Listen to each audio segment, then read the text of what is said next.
বাগেরহাটের ঐতিহাসিক খানজাহান আলীর মাজার সংলগ্ন দিঘিতে কুমিরের আক্রমণে নিখোঁজ হওয়া 7 বছর বয়সী ফাতেমার মরদেহ 8 ঘন্টা পর উদ্ধার করা হয়েছে।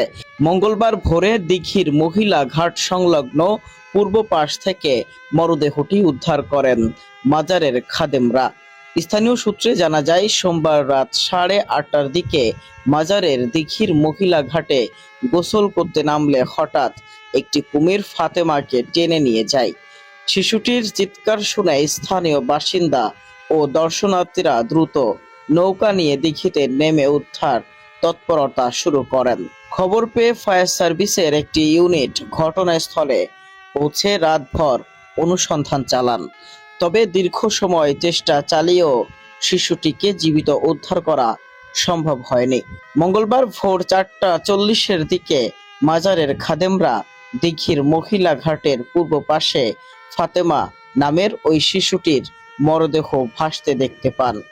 পরে মরদেহটি উদ্ধার করে ঘাটে নিয়ে আসে। স্থানীয়দের ভাষ্য অনুযায়ী ফাতেমা তার বাক প্রতিবন্ধী মায়ের সঙ্গে মাজার এলাকায় বসবাস করত।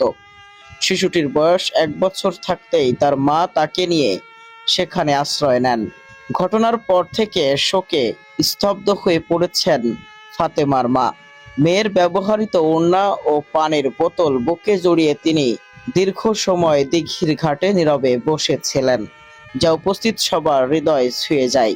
ঘটনার খবর পেয়ে রাতেই স্থানীয় প্রশাসন, আইন শৃঙ্খলা বাহিনী এবং মাজার কর্তৃপক্ষের ঊর্ধ্বতন ব্যক্তিরা ঘটনাস্থল পরিদর্শন করেন।